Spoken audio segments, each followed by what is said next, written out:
Okay, it was the late 90s, and it was at night, and my mom had asked me to take the scraps out and feed the horses like usual. I come around the house into the horse field, and I went to dump that pot over the fence. And now it's dark outside, but you could see by moonlight the silhouette of something huge standing there in front of me, probably about 20 feet away, 30 feet away maybe. And it's just one of those moments where you think you're had, that something's really got you. And but I remember the hair come down around its head in layers, and just its massive shoulders and stuff. And it was a dark color. I'm not sure what color, but probably black. I went in the house and I got my dad and I made him go look, and he couldn't find anything. It's just one of those things you won't forget when you think you're dead, practically. Well, actually, when I seen that, I didn't even think Bigfoot, because it took me about 10 years. I was thinking more like a ghost, or, you know, like a demon or something, because I don't know. It didn't dawn on me. I was into Bigfoot, but it didn't really dawn on me that it was Bigfoot until my second sighting happened. In 1997, I remember, it came a big ice storm in February, and the electric was out for about 5 days, and everything in our deep freezer burned. And Dad set it beside the gas tank, and he was going to take it and dump it at his other farm to the animals. And the electric had just come back on, and the porch light was on, and here comes something across the porch, not across the porch, but in front of the porch, carrying this bag of meat. And I think it had butter and fries and meat in it, and it carried it. And I said, some man is stealing our meat. And it went up the steps, and it had black, hairy legs like a man. So I knew that was Bigfoot. But for the other, I don't know why I didn't, because it was shaped just like it. I don't know.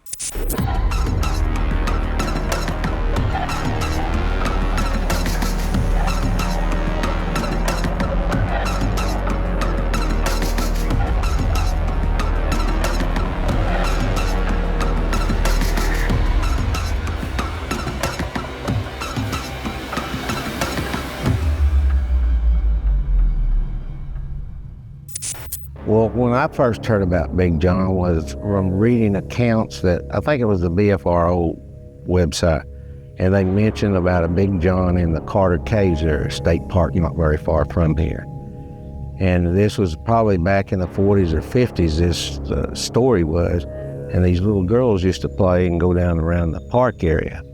And they were down there, and they'd leave the candy wrappers and things.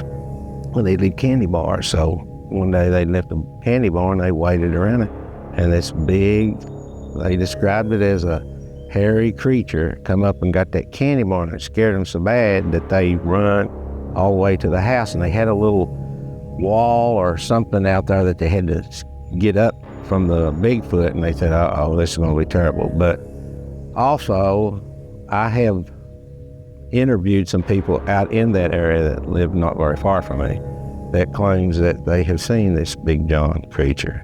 This lady associates it with, she's got more than probably one Bigfoot, but she definitely said one was large and gray, so figured that was the male. And she mentioned about a female and all, but Big John is, anybody that's ever come into contact with Carter Caves has heard the story about Big John, even to the point that he was probably spotted rumbling around in one of the garbage containers there at the campground there at the park. So he's a pretty famous fella. I don't know whether he's still living or not, but based on talking to several people, they've claimed they've seen a big gray Bigfoot in that area. A boy, he right up not too far behind my house claimed that him and his buddy seen a white Bigfoot up there in Plains, and probably in the 80s, early 90s. But her mom and dad went up there and heard some weird sounds and things, and her dad he didn't believe it much, and he wanted to leave for long. And anyway, they went up there, and I said he was stomping his foot trying to get him to do the sound again. So one of my favorite stories or reports that I've ever worked on was a gentleman who had seen a 4-foot tall, creamy, white-colored Bigfoot when he was culling coyotes in a pretty residential area. It wasn't tons of houses, but there were farms and houses nearby. And so these coyotes were bothering the people in that area. So he was out there to get them. And he saw in a field far to his left, he saw some wild turkeys, and he saw a white figure in there with the turkeys, and he didn't know what it was. So he's like, okay, maybe it's, it was kind of hunkered down, and maybe it's a albino bird, or I don't know what he thought really. But he took myself and my research partner, Tina Sams, to that area and showed us how when he was going into the woods that bordered that area with lots of farms and different livestock and houses, when he started going in there, he saw this figure that he described as 4 foot tall. It was a creamy white color. He at first told us he thought it was like a shmoo or like Cousin It type of thing because he saw the hair on it, and he had no idea what it was. But he started going a little closer to it, and it would kind of take a step back. He finally realized when it was taking those steps that it had legs and arms, and it wasn't just this blob of hair. So he thinks it was what he saw with the turkeys, or near the turkeys earlier. And as he got closer to it, and he got within about 50 feet, I believe, which isn't very far, he said he could see where the face was and everything, but there was a lot of hair. He said that he raised his rifle up just so he could look at it through the scope, not to shoot it because he didn't know what it was. But he said, his first thought was it would be some kind of a little kid going like, just kidding, in a costume or something, but it didn't. And he said he skedaddled out of there because he didn't know what it was.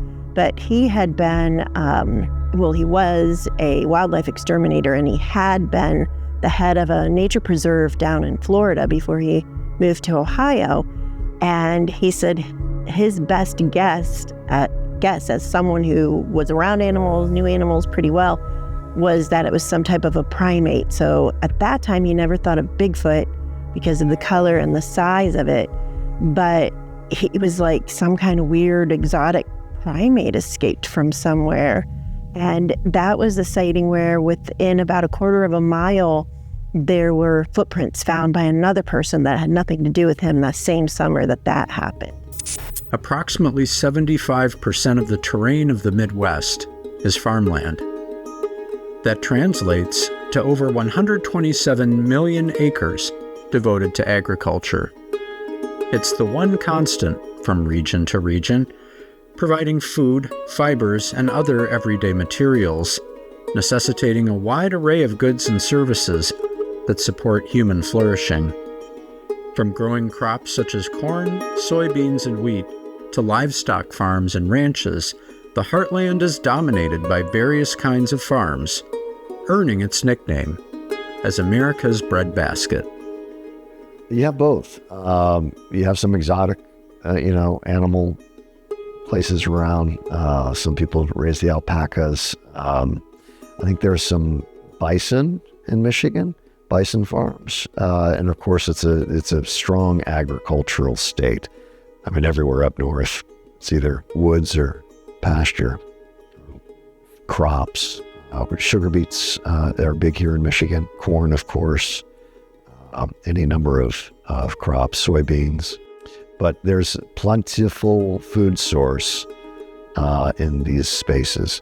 Someone from church once said he didn't think they exist because how could this fragile climate support an animal in his mind that large? I'm like, you're dumb. That is my thought. I didn't tell him that. He's dumb. Especially in light of the fact, you can go in any watershed or anywhere in the country and you're going to have a population of these beings. Anywhere in the planet, you're going to have a population of these beings in the watersheds. The fun part is trying to find out where these places are. Where do they commune? They are a social being, as we are, as all people are. So there's plenty of food, plenty of water, clearly. Great Lakes State.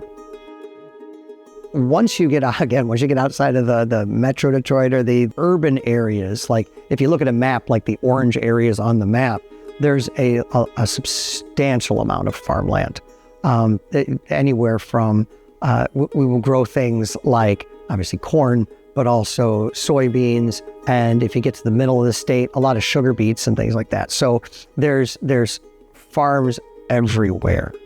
And as you're driving by, like on the expressway, you'll see deer, you'll see animals out there and things like that. So there's plenty of open area, and there's also plenty of food sources. If you have standing corn, that's a food source.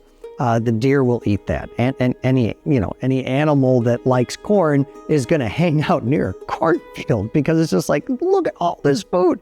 And so there's not as much pasture land like cattle farming and stuff like that. We do have it primarily on the other side of the state. There's cattle farms and things like that, but around here it's mostly regular old farms, and not as many areas where you're going to find cows or horses.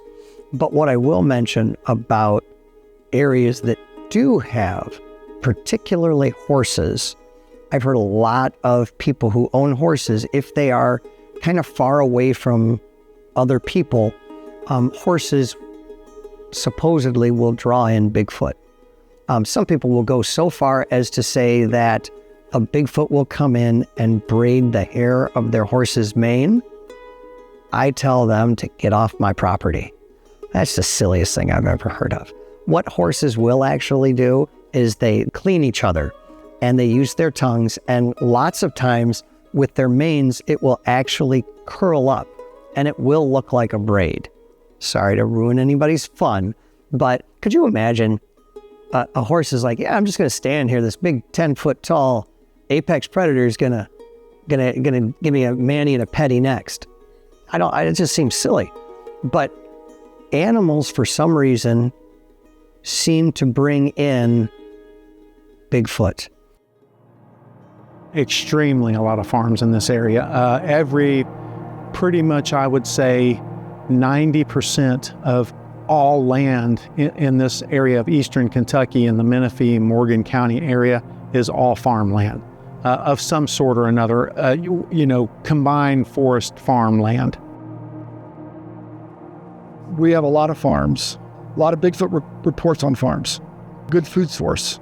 We've got corn, soybean, tobacco, but I don't think they bother with the tobacco. But yeah, there's a good food source for them. Deer are attracted to farmlands and grazing and such. So the Bigfoots then follow the deer, which I believe is their primary food source. We probably used to have a lot more farmland around here, but there's still a lot of land that people own. They may not farm it, but that's where you get most of your Bigfoot sightings from, is from people that's out on their land seeing these creatures. We have a lot of farmland. Where I live, it's mostly farmland. I can't fathom how many acres in general there are, but I know several places that are 150 acres plus, so there's a lot of farmland here in Ohio. Farms are just about everywhere in every county. Even Cuyahoga County still has a few remnant farms left. They're typically dairy farms. Dairy farms, cheap. You're going to have agriculture, of course, soybean, corn, wheat, things like that, pretty predominant. In Ohio, we have, our biggest thing here is agriculture. And a lot of times people who've never been here think about, Ohio and the rolling farmlands and all of that kind of thing. I remember one time I had heard in school that it used to be all forested, so a squirrel could start at Lake Erie and just jump from tree to tree all the way down to Kentucky. We learned that in school. But now we have a lot of farmland, and here where we are today, there are a lot of farms. As I was driving here to meet you guys, just went past different farmland and a lot of rural spaces. So I heard one person say that there were around 75,000 farms in Ohio. With so much land dedicated to agricultural production, much of it adjacent to wooded areas, the chance of a Sasquatch sighting happening on or near a farm doesn't seem all that odd. In fact, it is precisely in places where human development has encroached upon wilderness that sightings have historically taken place. In one instance from 2008, a witness walking down a country road in central Ohio heard a high-pitched howl before observing a 7-foot shaggy Sasquatch emerge from a cornfield. The creature followed the individual until the farm driveway, where it returned to the cornfield making the same howling sound, which was heard by a second witness. 1 year later, a young couple in rural Kentucky was checking to make sure cattle gates were closed when they saw a human-like figure with large eyes and blackish-brown hair standing near a pile of gravel. The next day, a quick investigation yielded photos of huge, fresh footprints discovered in a nearby field. One wonders how widespread such accounts might be, as those with close ties to the land tend to keep their experiences to themselves. I can't say anything particular, although I'm rubbernecking on the way up here, and I'm on both sides of the road I'm looking for structures. I actually did see a bona fide structure. It was a lean-to kind of thing, and the sticks were all neatly aligned, and of course I didn't pull over and go over there see if any were cut. Who cares if they were cut or not? They pull things from here and there. Most of the structure that I have don't have any cut members. They're around. Yeah, we've got a ton. So we've got a lot of pastures, multiple sightings of Sasquatch coming out of cornfields. They're walking through a cornfield and then all of a sudden they're right in downtown Marlette. Another instant, guy driving to work, a friend of mine. He's driving to work and there's a big kind of like orangutan colored Sasquatch who was walking and then freezes, hoping he doesn't see him, and my buddy just drives by like, holy crap. So yeah, and they're fascinated. They like farm animals, whether it be for food. Sasquatch are really sly. They will come in and say you got 20 chickens. They'll only take one. And then they'll be gone. They'll go to a different farm. And they might come back to your farm 2-3 months later. But yeah, they're controlled. They want to stay secret. They'll come in and you'll be like, hey, where'd Harriet, the red hen, where'd she go? Oh, maybe a coyote got her. One case in particular, also in central Michigan, there was a farmer who had horses, turkeys, and goats. Part of the reason that animals might bring a Sasquatch in is that you have to feed animals. So there's going to be food there. And you're going to put that out there, and it's going to be available. And so if I'm looking for food, I might go to the pig trough or something like that and grab a bite to eat. Doesn't sound appealing to us, but if you're hungry, yeah. A lot of farm encounters, people seeing them in their fields. People are shy about talking about it. They typically don't want to talk about seeing them very much for fear of what others might say or think of them. But from what I hear, when you become associated with this community, the communities in the eastern Kentucky area are very tribal. They're very reserved, and outsiders don't fit in real well. But if your family grew up here, if you're known here, people tend to talk about things that would make other people maybe a little bit more uncomfortable. Lots of sightings in farmlands here in this area, especially in hay fields that we have seen, people growing corn and things of that nature. I've heard a lot of that in this very area. Hunting, typically hunting. In the fall time of the year, hear a lot of that. Some folks, summertime, but mainly it seems like fall and winter time is when they're being seen a lot in the farm fields. Yes, there was a good one I've got down in southern Kentucky. It was on a pond on a farm, and this young couple, they're frog gigging one night, and they went back to the car because his rifle jammed, and as he went back to the pond, he heard a big splash on the pond, and he looked across, and there was a Bigfoot standing on the opposite side of the pond. And of course, they both saw it, and they both ran. This lady actually asked her boss to get off work to meet me at our local radio station to do the interview. Her boss said, sure. She went to the radio station. We did the interview about their Bigfoot sighting. She was dressed, really nicely with a dress and high heels. She goes, I'll take you to the spot. After the interview, we went to the pond. It was all muddy. In her high heels, she walked across the mud to show me where the Bigfoot was. And my point of that is, why would the witness go through that much trouble? The ridicule, getting off work, walking through mud in high heels.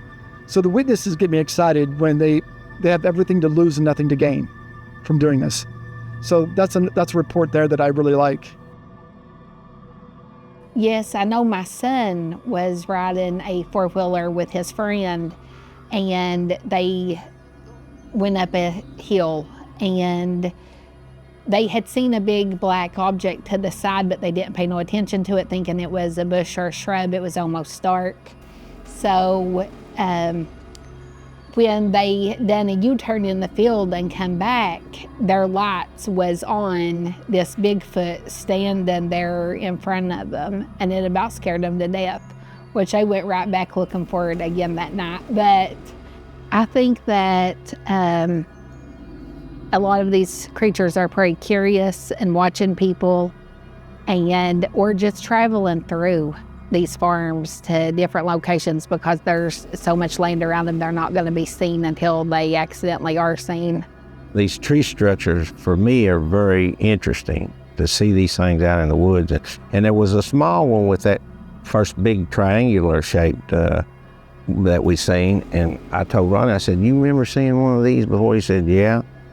I said, you remember where we seen it? There was a lady that sent Tabatha a picture. Well, that was on the internet, I think. But anyway, she had these little small teepee structures on her farm, and she was trying to get us an idea from us what they were, and we had one of those at this other structure that we found on that hike. It's unbelievable.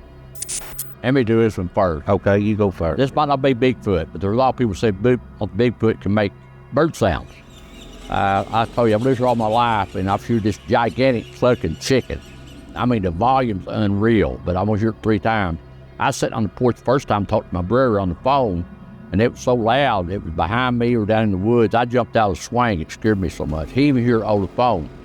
Then I come in from work one morning after working all night, right behind my neighbor's house. I went to the paper box, and it was that there in the woods and going on. It wasn't near as loud, but there was a super heavy frost on that morning. There was a snow on one, I can't remember which. And then right back here where the road fork, me and my wife come to church one night, and just for a joke, I said, we're going to pull in back there and we're going to hear that bird sound. The water window is still in the process of rolling down that sound down there in the woods. Of course, it quit after that. And right there where the road, right there where y'all hung at right, it was to the left. And of course, that just comes back around, making circles, all it does. But this, and that's 3 times, I've never heard it again. But the volume is just unreal and thing. But it sounds like a giant clucking chicken. We measured footprints here in this area up to 21 inches long by about 9 inches wide, humongous footprint. So we know they're here. We're just not, some people are not privileged enough to see them, but I'd like to see one, but that doesn't mean I don't believe that they're not flesh and blood creature, Yeah, again, usually they're driving along and they see something walking either across a field, away from them. I had one sighting that happened like that, and they were just kind of, what is that? That big thing.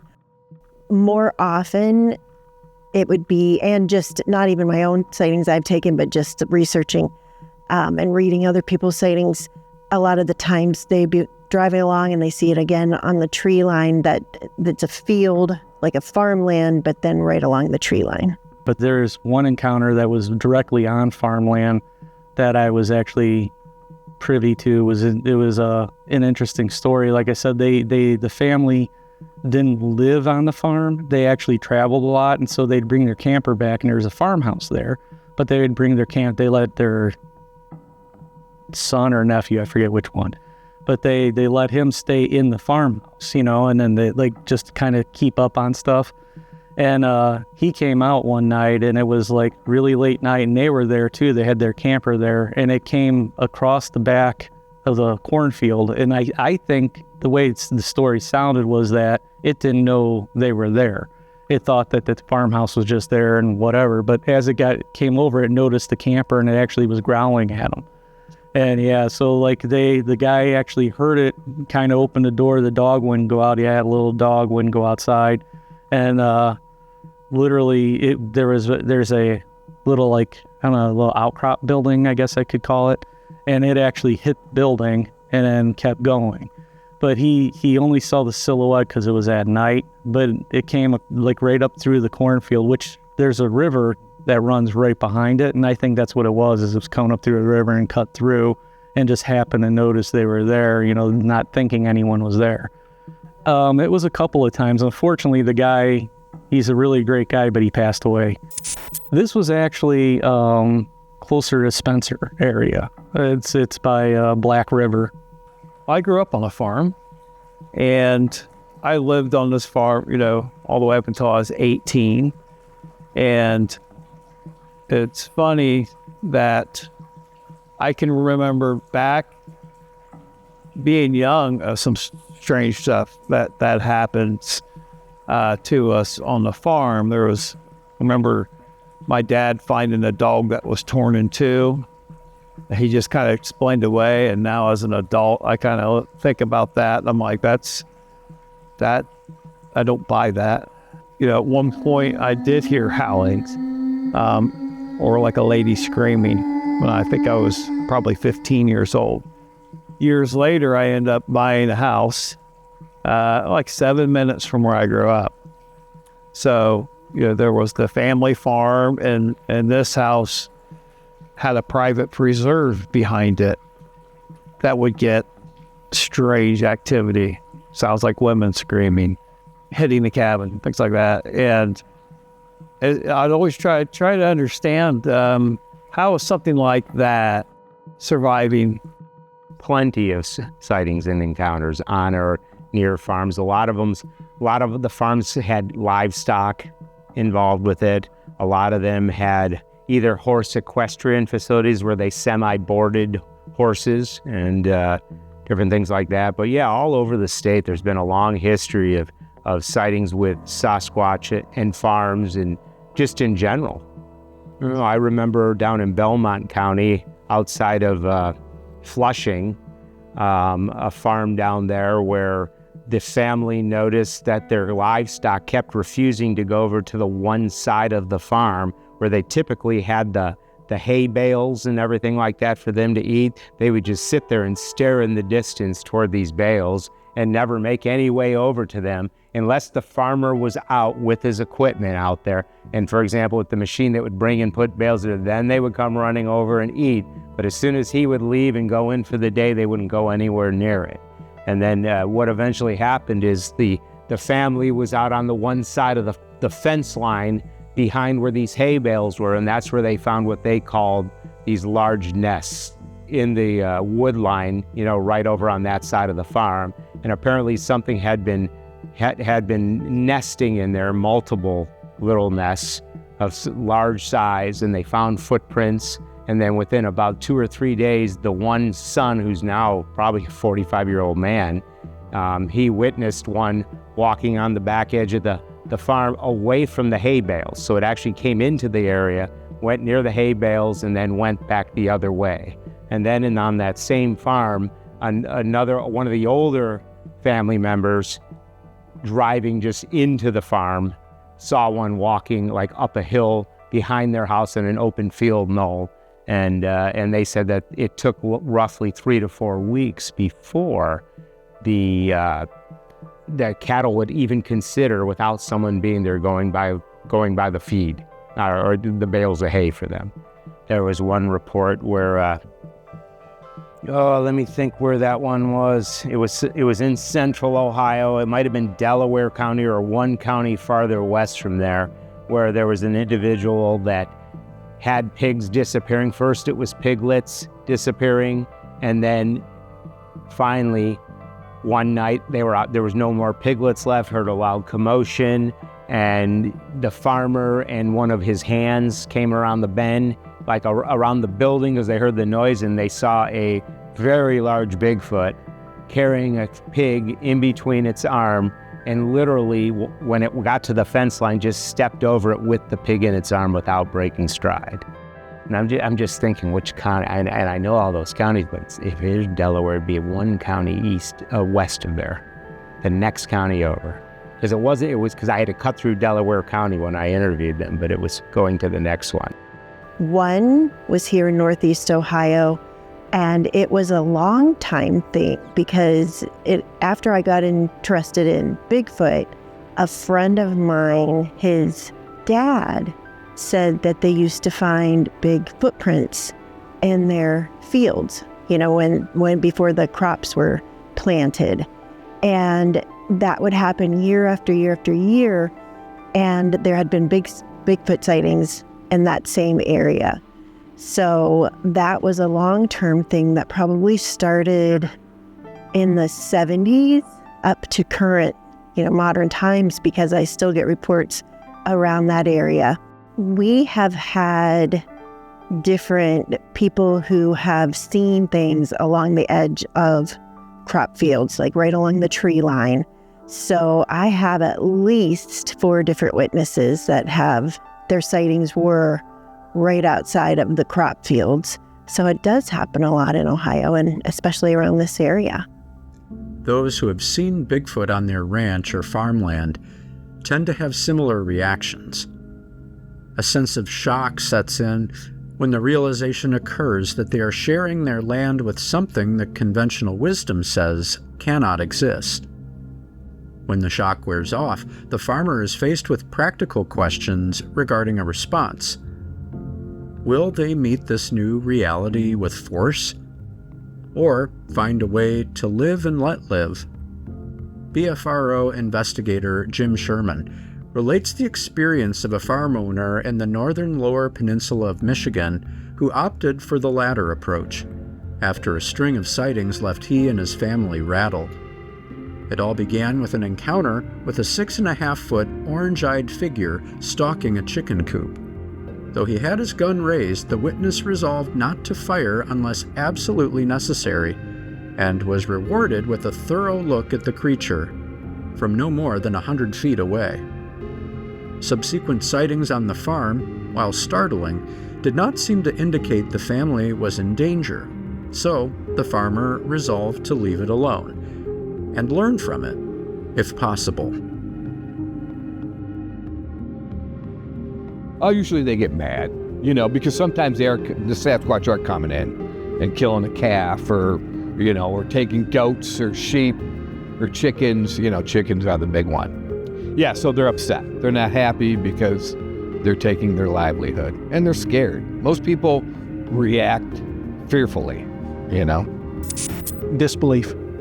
Like it doesn't register with them. The cognitive dissonance kicks in pretty hard when the folks see these things, and it just doesn't register with them right off. They become very reserved, very afraid, lots of feelings of fear that the folks that I've talked to around here that has actually seen one talk about. Never coming back. The instance I told you about, the hunter here on this farm, with an encounter here just by hearing the animal, never came back again for the rest of his life. When people see a Bigfoot, you never know what they're going to do. Some people tell everybody right away. Some people keep it in for fear of ridicule. I'm getting more reports now of older reports because of all the TV shows, academics that are on board. So I'm getting a lot of older reports now where 20 years ago, people would never talk about them. So I think it's safer now for them to come forward. And I like the old reports because I could put them on my map and say, oh, look, I've got some new reports there. I got some old reports. I think that they do get scared initially, and they probably do stay scared, but they start packing a gun. But, it ain't going to deter them from hunting or fishing or farming their land because, some people around here live by that. But some people just love it so much they're not going to give it up. They'll just take a gun with them. Also, just about a year ago, these 2 coon hunters down in the woods that are below my house. These guys are experienced. They've been in the woods all their life, and their dogs got into it with something. And that guy said, I've been in the woods all my life. I've never heard no animal sounds like they was. And him and his buddy went back to the truck. The dogs were still out in the woods. And that guy said, well, I'm going to take that gun there and go back and find my dogs. That guy said, you ain't taking that gun and leave me here myself. But the dogs didn't come back. And they loaded them up and left. And we had 2 hard winters here, 76. And my neighbor, his story, Tab. And my neighbor got his water from a well, a spring back up in the woods. Well, it froze. We was on a party line then, about 8 different families on the same. On the same line, you could pick up and listen to everybody. Now he didn't call Bigfoot, but anyway, he was talking to his brother, and he called, and he's back there trying to thaw his water out that day. And he said, I seen something back there in the woods. I don't know what it was. He said, and he'd been in the woods all his life. But now he didn't say, you're talking about the 70s, 70s, but he didn't. But my grandma said, I listened to what it was. That's how I got the information. And she was listening to him on that phone. And he was telling something he seen in the woods during that hard winter. Yeah, I had been decided to ride the 4-wheeler and took my little dog with me.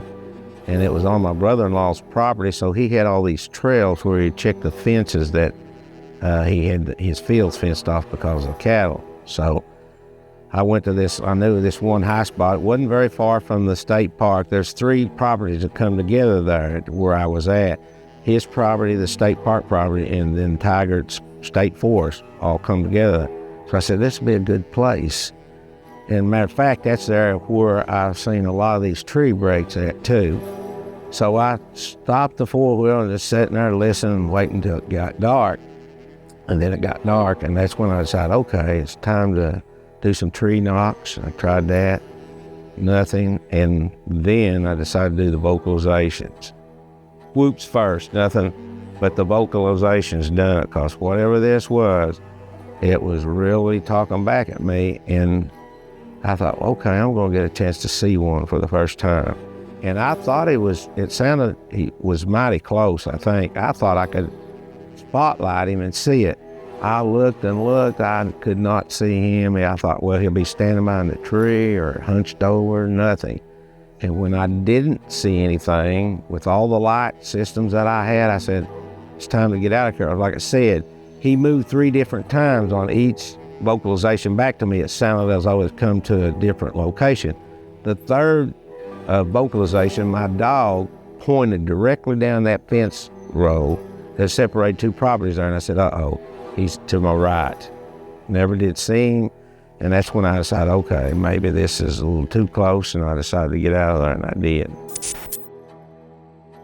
Well, he was funny about it, because he heard him, and he heard the growling, and he actually, when he came out, he actually said, hey, I'm not here to bug you, I'm not here to bother you. He was being very trying to sound polite, even though it's his property, But he was trying to be nice and everything, and he said it just stood there. He said they could see the silhouette by the little outcrop building, and he said after about a minute of him just talking, it just went off and kept going. So, his reaction to it was that he kind of thought it was kind of comical, because he was trying to talk to it, and he didn't know what it was, He was a really, really good guy, too. Back in the day, nothing. Grew up, as a matter of fact, total non-believer.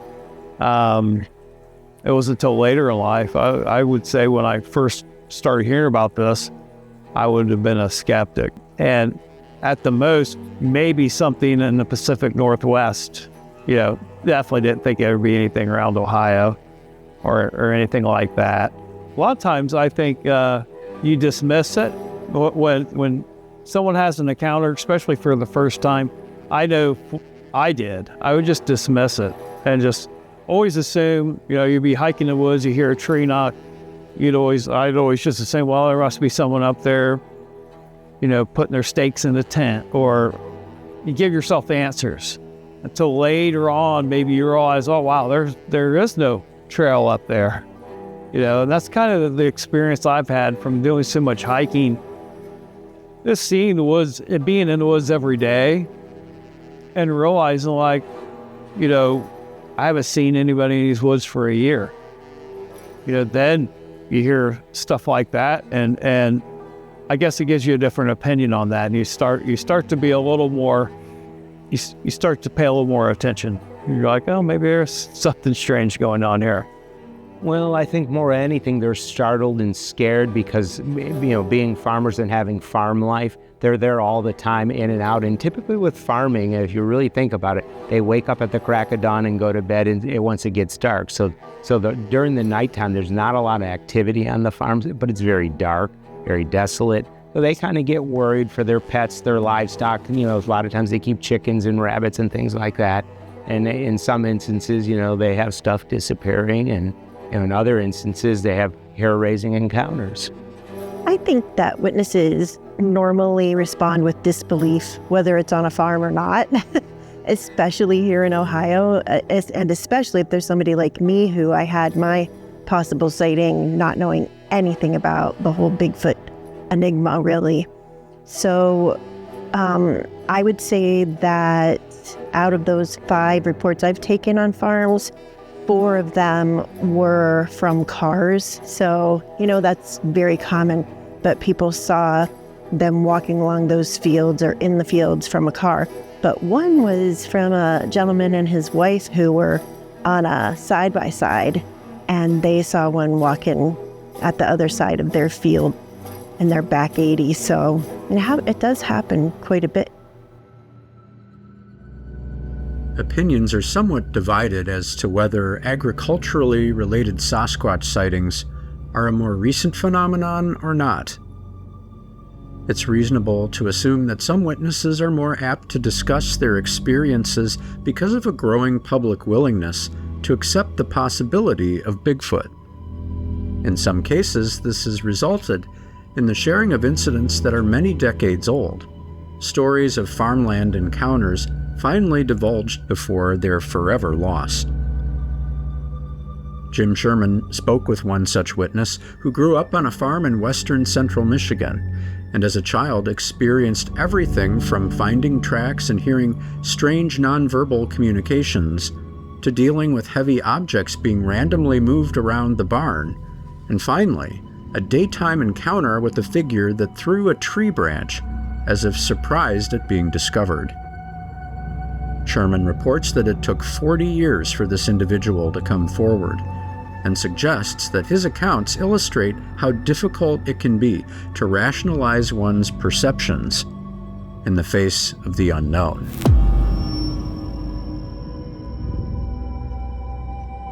It's a mixture of both.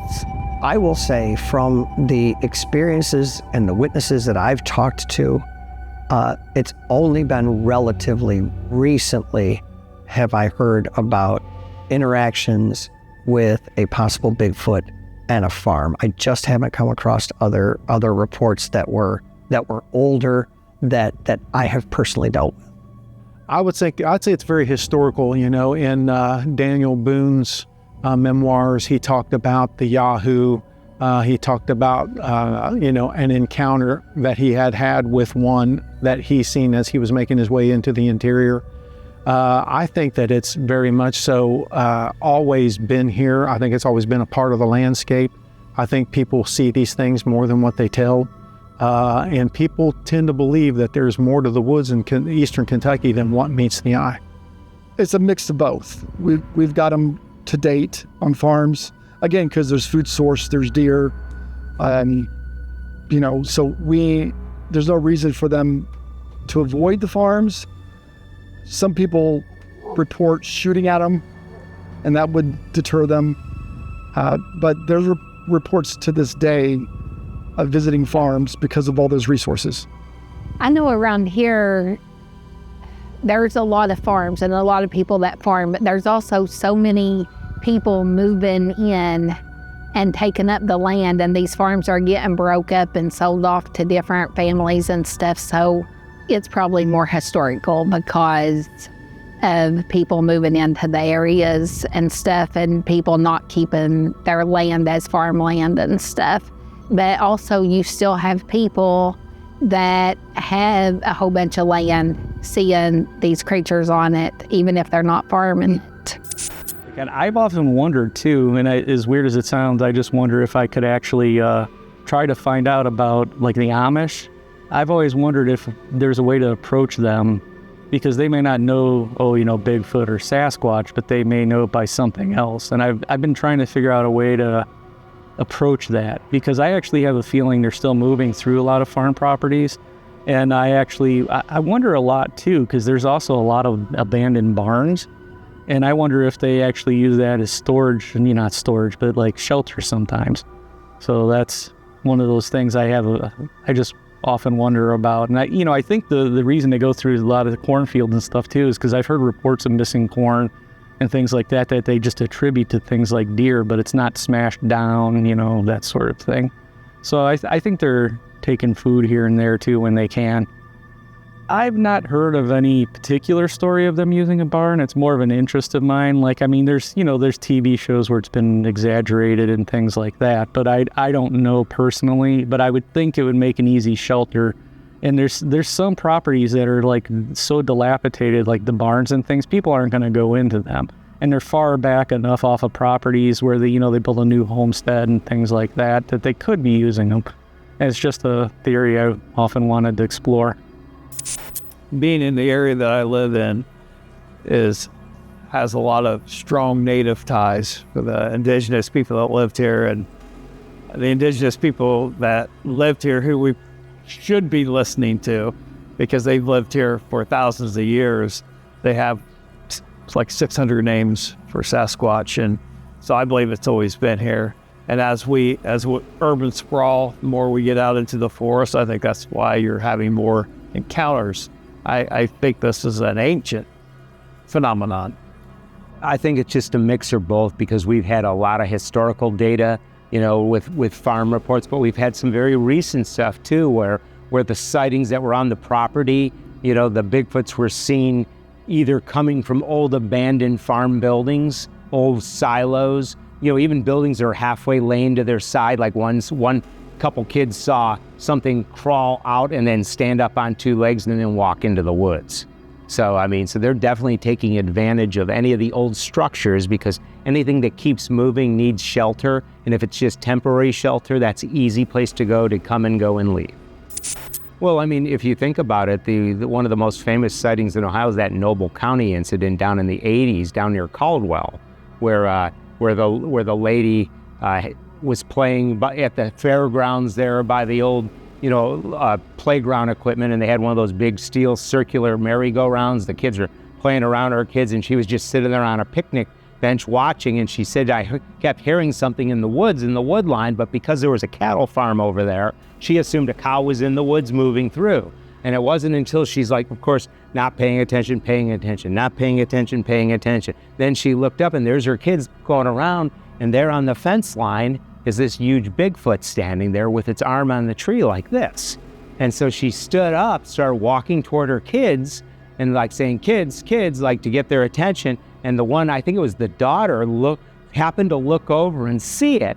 And as they came toward the mom, they said, Mom, is that Bigfoot? And she's just like, I think so. Come on, let's go. And they turned and started running back toward where the car was. And she said from the time they turned and ran, it had went from its arm like this, looking down at the kids, till when she turned back around, she could barely see it disappearing. And but here's one note that's pretty interesting, though. She said that she saw it close enough, like because the light it was out, it was obviously light and everything like that. It looked like it was smiling at her kids, almost like just observing.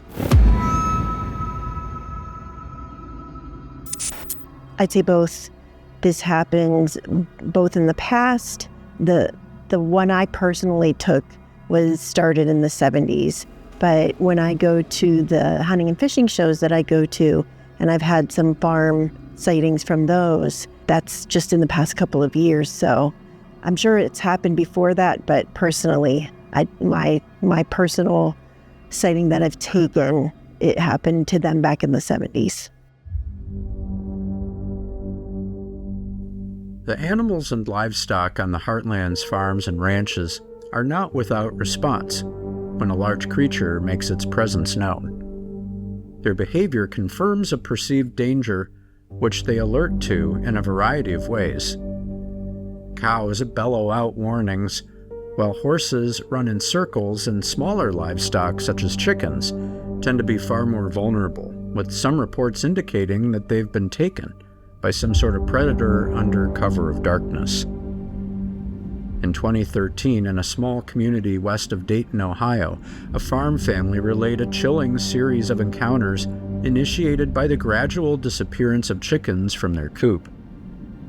The chicken thief, seen later to be a hairy, muscular Bigfoot as tall as a horse, had the unnerving habit of pulling off the wings of chickens and discarding them on the ground.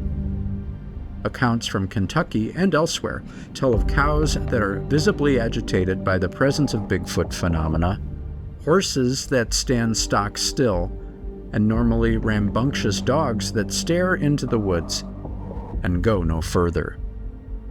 Yeah, they start going nuts, I've heard of reports where animals have been, like dogs and things, have disappeared.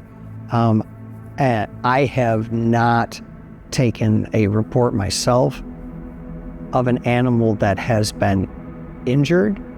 I have taken reports of animals that have been manipulated, like their locations, like gates opened unexpectedly and things like that, coinciding with vocalizations.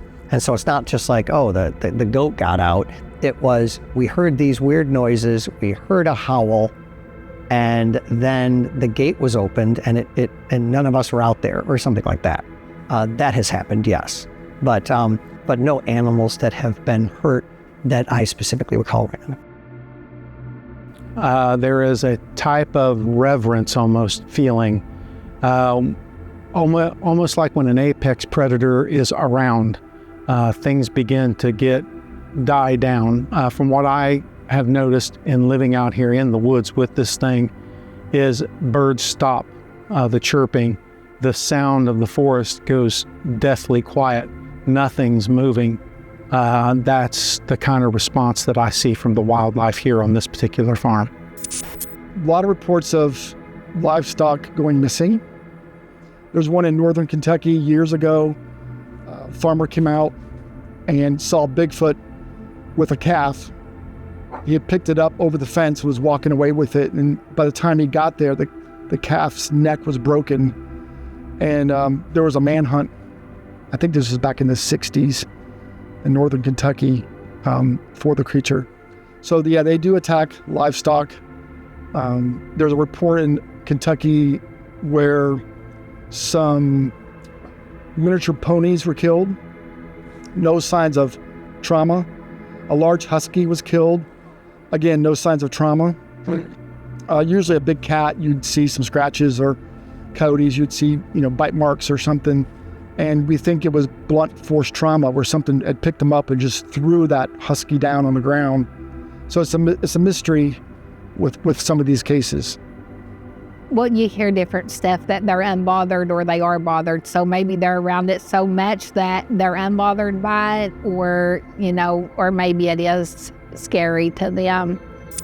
Not far from the state park, and I was riding a four-wheeler with my dog. And it was about dark, and I did some calls, tree knocks, and finally, every time I'd make a vocalization, I'd have a vocalization come back to me. And I did 3 of them, so it sounded like whatever this was moving to my right, and I said, it may be going to cut my path of getting out of here. So I would have suspected that whatever it was about 70 yards maybe from me. So it was real close, so I thought I'll be able to spotlight that with a spotlight or a flashlight. I never did see it, but every time I'd make the vocalization, it would give me the same exact way that I sent the vocalization. That's what it did back to me. And on the last one, it had this 3 grunt thing that it made, and I said, that's it, I'm out of here. Very interesting. Like one story I heard was actually from the same general area out in Spencer, and I'm just bringing it up around here. And but what happened was the guy heard something outside. He thought it was a deer or whatever, and he has very large dogs. He has, like, in case you don't know what they are, the Great Pyrenees, big dogs. And they chase down everything, like deer and everything. So he let the dogs out to use the bathroom, figured out they'll scare it off. But the dogs went on the patio, stopped, and just were growling and barking and backed up back into the house. They didn't want anything to do with whatever was out there. And it's smack dab in an area that was hot for a while, but it's been really cool lately. They hide, they stay away from certain areas of the farm. I remember on a horse farm, Washington County, where the horses would not leave the stall. And the owner said that at nighttime they'd hear this loud pounding sound. And it took her and her husband a few nights to get the courage to go out there. And now you'll love this. So say their stall is down in this direction, maybe 50 yards away. And as they're going down from the back of their house, going down like their barn lane, heading down there, they had 2 outhouses right over there. So when they had big group events, people could use these outhouses. And this pounding's going on. As they get closer, it stops, and then all of a sudden it does it one time. They look over at the first outhouse, and the Bigfoot was standing behind it, and the outhouse was about 7 foot off the ground total in height. And he said the head of it was way above it, and it was sitting there with its arms up there. It must have been pounding with its arm. And it scared the living you-know-what out of them. And they got the heck out of there. And then what the cool thing about that story was, I went back to interview him a second time, and this is years ago, and they found out that the one person that was going to interview with me was a county sheriff, and then they wouldn't let us on the property anymore. And here I find out it's because they were growing weed up, and they thought that I was bringing them back. And eventually we cleared that up and stuff like that. But they said the horses would not leave the stables unless they were there, right out. Perhaps the most obvious reason an animal like Sasquatch would frequent farmland would be the constant source of food it supplies. Of course, using a barn for temporary shelter when needed could also be a bonus, but an ever-steady stream of sustenance is an attractive option for most living creatures. So it stands to reason that a large, potentially omnivorous, opportunistic mammal would utilize the easiest sources at its disposal to survive, and become quite comfortable in doing so. Well, I would say they're not an animal. They're every bit as an animal as we are. A lot of open space too. A lot of trees have boundaries that are tree lined. That's cover and concealment. It hides movement and travel. That's all. That's just my 2 cents on that. So yeah, and they're fascinated. They like farm animals.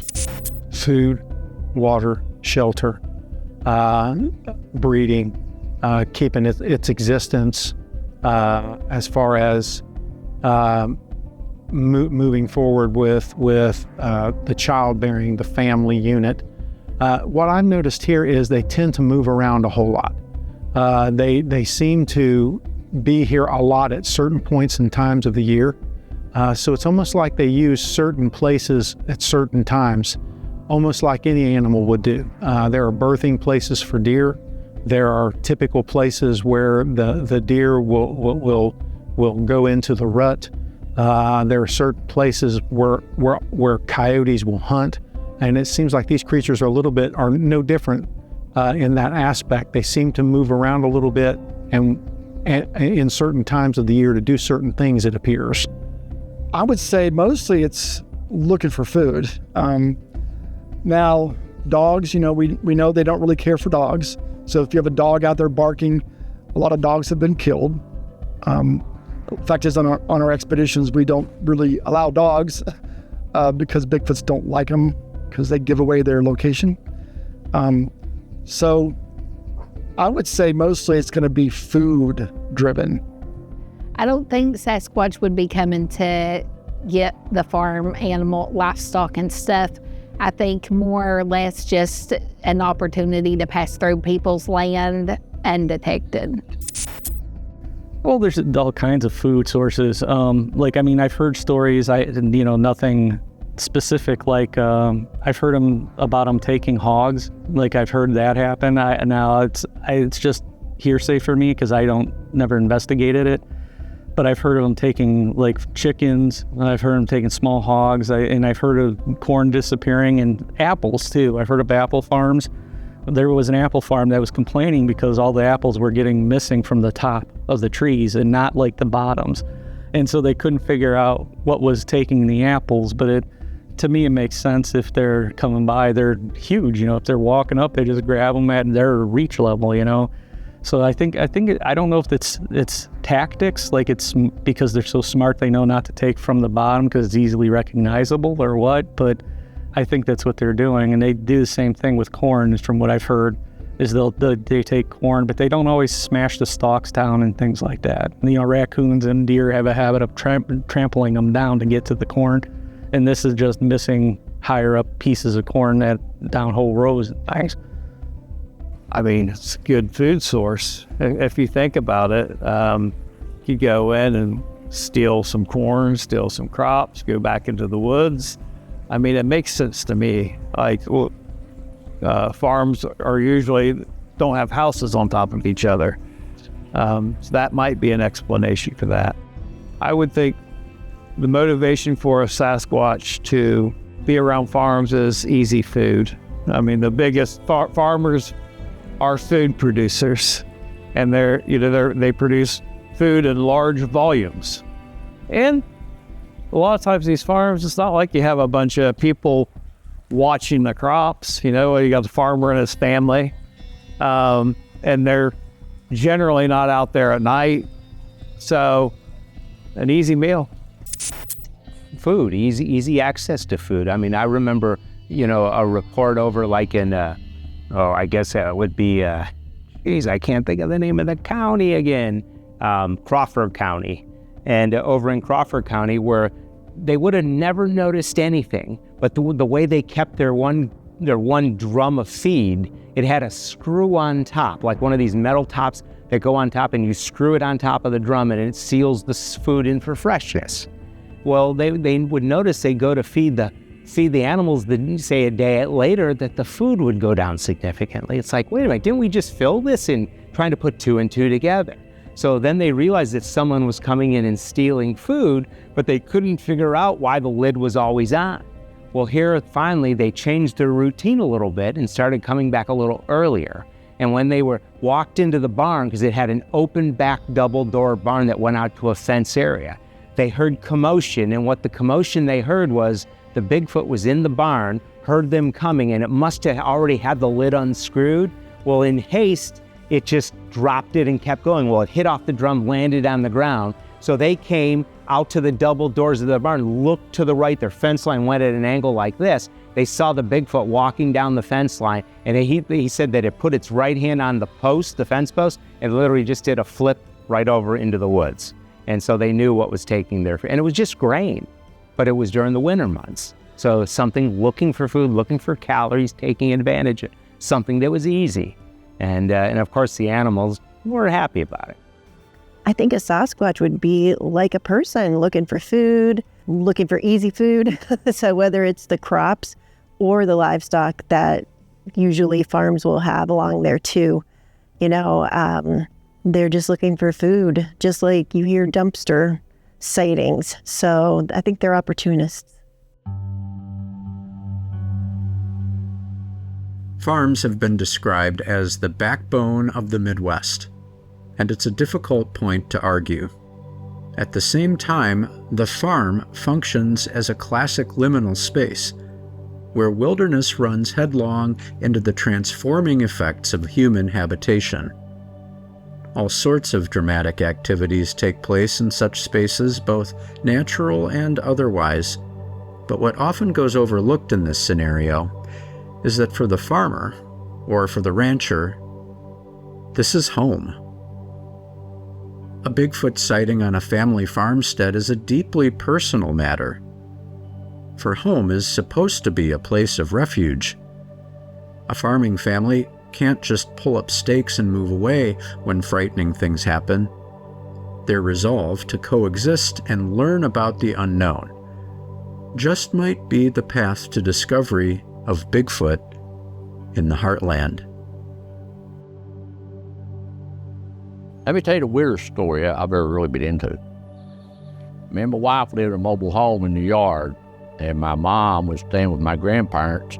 Well, the same house I live in today, about 40 yards away. It's about 1 or 2 o'clock in the morning. I'm back there. I'm in this end of the mobile home. My wife's in the far end in bed asleep. The living room's right in the middle, and the radio's on. I'm there cleaning the gun, got the windows open, of course. It's hot, summertime, and I hear this sound. Right today, I can't tell you, it was part animalistic, but it's also part sound like radio static. And I'm an easygoing fella, but that just like flew over me. Just snap your fingers, I was like I was fighting mad. And I thought the radio done it. And I thought, well, that stupid blank radio, I'll go and bust that thing, make a noise. And that would have been the end of the story. But my mom was sleeping in the living room out there with the house with my grandparents, nothing but a screen door and it not locked. Me and her got talking the next day. You know, who she brought up right at, I guess anyway, you talk about the mid-'80s, and she said, that sound wasn't on that radio. That sound was right out there in the yard between your trailer and this house. It's where what was standing in the yard was in the yard. But right today, I can't tell you what sound. It was the weird. I've only heard that one time. It was extremely weird. And like I say, during hard winters, and every night there'd be a crust get on the ice. It was so bad and cold. And I lived in town then. I couldn't get over here. I didn't have a four-wheel drive, or I would have been. A month I didn't come over to see them. I couldn't get here. And she said something would walk around out there every night on 2 legs out there. I mean, she said you could tell on 2 legs out there around her trailer every night. And that during hard winter. Well, man.